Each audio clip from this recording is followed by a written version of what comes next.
We all want to see our communities see crime decrease, right? But there's usually not enough government budget to go around to hire enough police officers to get that job done. But there are some volunteer groups who are making a difference. And one of those is Citizens on Patrol. So joining us today from Southern Alberta's Piikani Nation to tell us more is Kimberly Hurst. She's the president of the Alberta Citizens on Patrol Association, and RCMP Staff Sergeant Vince Bacon. So good to have you with us. Good morning. Thanks for the promotion, Sergeant. Yeah. Okay. I thought it was Staff Sergeant. All right. Well, hey, can you explain, first of all, an overview, I guess, of what is Citizens on Patrol, or COP? Yeah, go ahead, Kim. So Citizens on Patrol is a volunteer, and we are the extra eyes and ears of our local law enforcement agency. And on Piikani Nation, we fall underneath the RCMP. So we have a really good working relationship with the local detachment and Sergeant Bacon. Honestly, without that relationship and that partnership, we would not be able to do what we do in communities. So we're very grateful for that.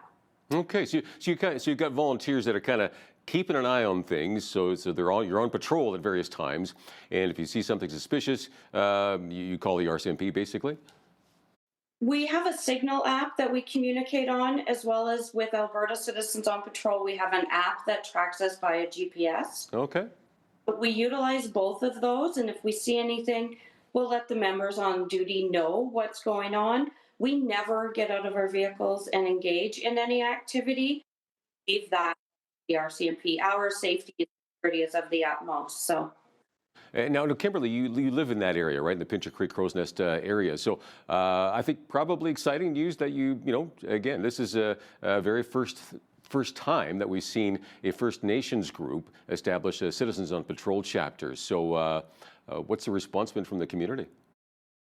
It's been good. It's been good. We're always looking for more volunteers, but it's great to have the support of the community and from Chief and Council. Without the support of everybody, the saying goes, it takes a village, and it really does. It takes the whole nation here to ensure that this program is going to be successful, and that it acts what's happening, and that we have to work together to make it be a success. Well, how many volunteers do you have right now? We had 7, and as of yesterday, we now have 8. Okay, so numbers are going up. That's a good thing. How many, I guess, would you ideally need to patrol effectively? 15 to 20 would be just magnificent. But as long as you have volunteers that are engaged, we can make it work as well. Okay. Now, I understand that there was a grant given for this project. I'm assuming that's probably from the government of Alberta, or is it from the RCMP? I'm not sure where that's coming from. But you need some more funds, right? And so let me ask you, I guess, what does that money go towards? So the first grant that we received, we got some jackets that have our logo on it and Alberta on Patrol logo, as well as some shirts, just to make sure that when we are out in community, people know who we are and what it is. And it helps to start discussion. What we're hoping for is additional funding for things like reflective vests, flashlights, and fuel to help us. As well as data to help cover the cost of a cell phone, so that sure that everybody who's patrolling has access to that while they're out on patrol. Okay, gotcha. And so more funds needing to be raised. So I'm assuming there'll be some community or business fundraising, that sort of thing, or can you lobby the government for more funds, that sort of thing, or? It'll be a mix of both. Sergeant Bacon and the detachment has been wonderful. They helped us with getting some new brochures.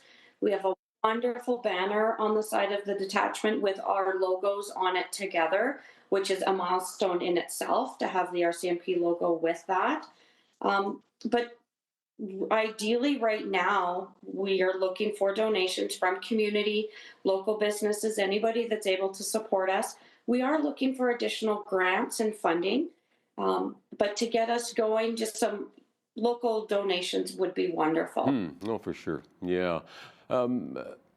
Sergeant Bacon, did you stay in communication? Like when you know the COP volunteers are out there, do you sometimes give them a shout and say, hey, have you seen anything, that sort of thing? Particularly, I mean, if you're looking for something that's something's going down, and you're trying to prevent something from happening, that sort of thing. Do you sometimes use them as well? Again, they're extra eyes and ears. They're in places where you can't be. You can't be everywhere. Do you sometimes kind of communicate with them and tell us what's going on in your end of town? Absolutely. So absolutely, it's a partnership, right? We work all together. They supplement us by an extra pair of eyes. We work together. So let's say something suspicious happened. We have ways to communicate together. They will let us know what's going on. They are not going to deal with it, but they will let us know what's going on, as a witness, and it out there to address the situation.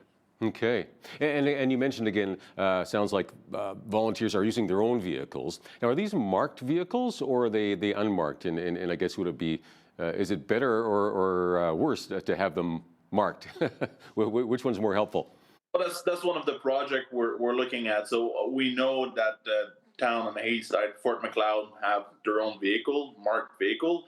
What we're looking at, it probably from money from the nation, would like to have magnets, so people see or volunteers patrolling in the area to reassure them.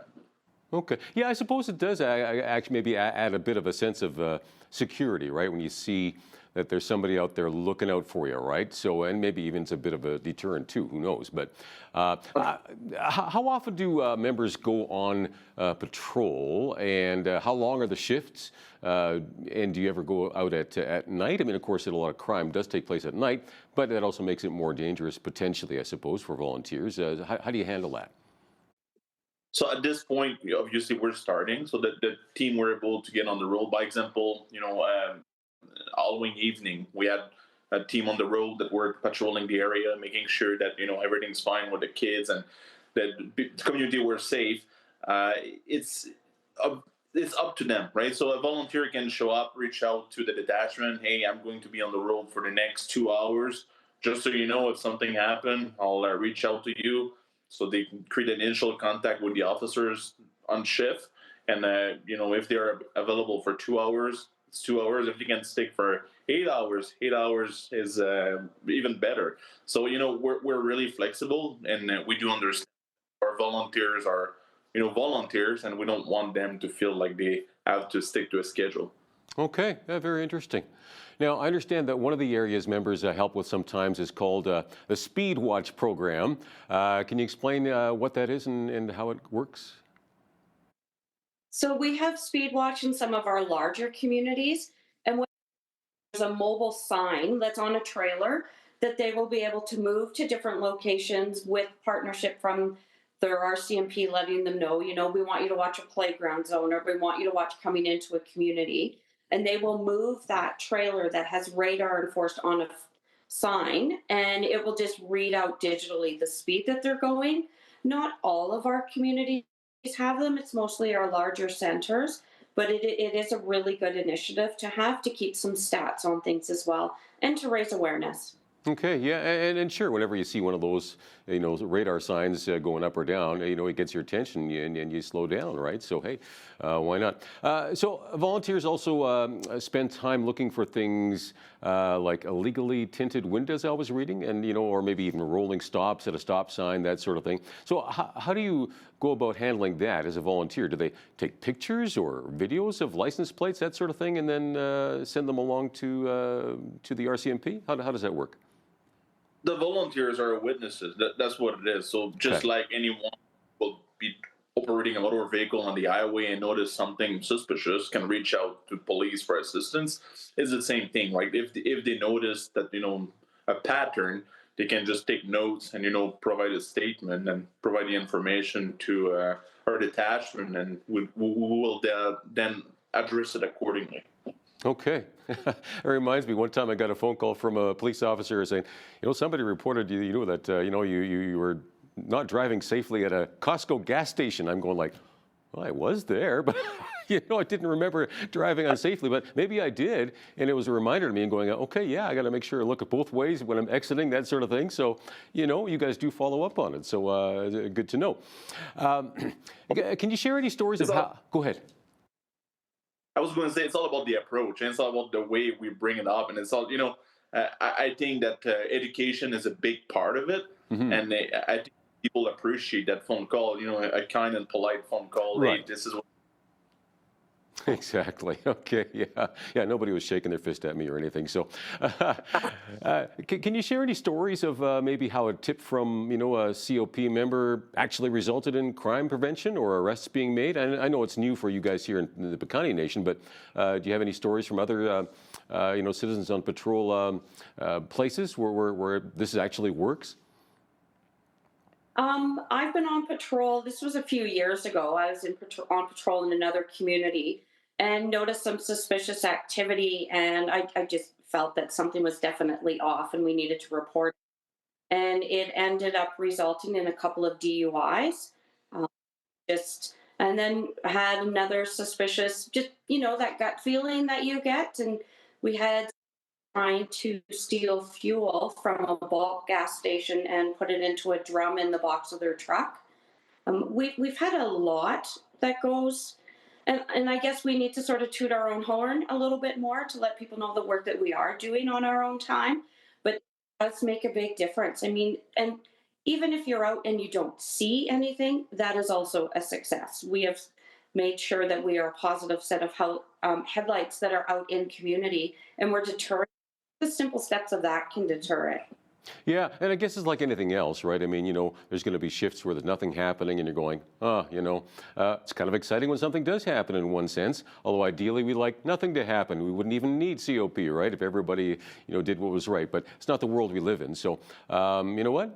Hey, I want to throw that out there, I guess, as well for people who, enjoy those kinds of things where you get a bit of excitement, right? Well, you know what? And you're helping keep law and order. That's pretty cool. Now, what kinds of training do COP members undergo? I mean, you don't just send them out to the wolves sort of thing. There must be some sort of training, right? Oh, you go ahead. So, in order to become a member, you need to get a current criminal record check.